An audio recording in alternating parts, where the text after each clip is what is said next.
TNPSC எக்ஸாமில் சம்ஸை ஈஸியாக solve பண்ணுமா?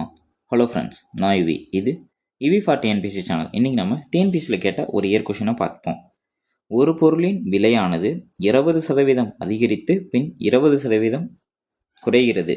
முதல் விலையை ஒப்பிடும் பொழுது கடைசி நிலையின் விலையானது. ஸோ நமக்கு ஒரு பொருள், பட் அதோட ரேட் என்ன நமக்கு தெரியாது. பட் ஆனால் ஒரு பொருளோட விலை 20% அதிகரித்து பின் 20% குறைகிறதுன்னு கொடுத்துருக்காங்க. இந்த மாதிரி பொருளோட விலையே தெரில அப்படிங்கும்போது நமக்கு இது சால்வ் பண்ணது கொஞ்சம் கஷ்டம்.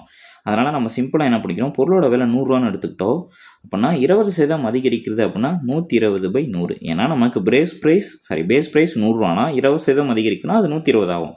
அதே மாதிரி 20% குறைக்கிறதுனா பேஸ் ப்ரைஸ் 100%னா 20% குறைஞ்சிச்சுன்னா 80%/100. ஓகேங்களா? இதை சால்வ் பண்ணால் நமக்கு ஆன்சர் கிடைக்கும். 1 20 20, 4 20 80, 5 20 100. அதே மாதிரி 5 20 100, 6 20 120. ஓகேங்களா?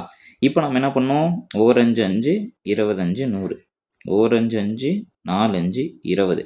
ஸோ நமக்கு என்ன கிடைச்சிருக்கு, 4 × 4 × 6, 4 16 × 6, 5 60, 6 36, ஸோ 96. ஸோ இப்போ நமக்கு என்ன கிடைச்சிருக்கு, இந்த மாற்றத்துக்கு அப்புறம் கிடைச்சிருக்க பொருளோட விலை 96 ரூபா. நமக்கு முதல்ல எவ்வளோ வச்சுக்கிட்டோம், 100 ரூபான்னு வச்சுக்கிட்டோம். இப்போ எவ்வளோ இருக்குது, 96 ரூபா இருக்குது. அப்போ எத்தனை சதவீதம், 4% விலையானது குறைந்துள்ளது.